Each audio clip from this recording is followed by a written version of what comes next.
we. M1 DEZOD. Nenpòt kote nou wè'l taye. Pa ose chèche'm konnen'm dola. Nou ansan'm depi Timoun. Relasyon sa bat même Gon dola. Anpil nan nou konn se isa. Diskisyon Fanmi sa pa fasil. Nou pat fè prékosyon.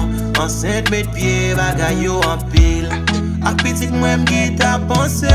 Pou'l pa pase nan etam fini. Chwez anvayi'm. Yo sezi wè'l, konn ye nan etam fini. Konnen'm renmen'w, baby girl konnen'm renmen'w. Konnen'm renmen'w, map rele'w papi konnen'm renmen'w, baby girl konnen'm renmen'w. Konnen'm renmen'w, map rele'w papi konn. Kè'k Jou m'ba tande'w. Eske se problème net mete'm sou tande'w. Man fi pran nouvel Pitit Mwen, man fi tande'w, ma baby boo. M'rele la kayou, yo fè'm konnen Gon Semaine yo ba wè'w. Chèche'm ki ta plein d'lo, pa vle panse, sa m'pa ka kwe. Bon Dieu a pardonné panse'm yo, ki ta panse ou nan mauvais affaire. Konnen'w rele'm, yo fè'm konnen ou nan men kidnappé.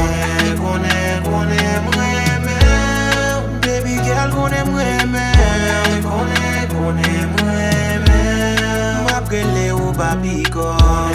Konnen'm renmen'w, baby girl konnen'm renmen'w. Konnen'm renmen'w, map rele'w papi konn.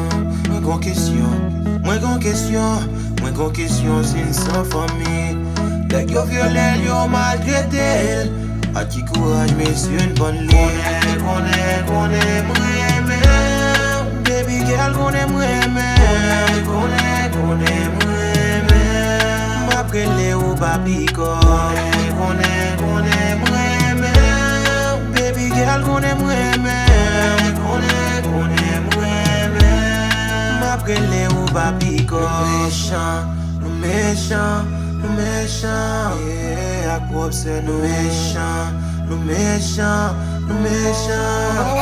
Ak wop wè nou. It's your boy, M1.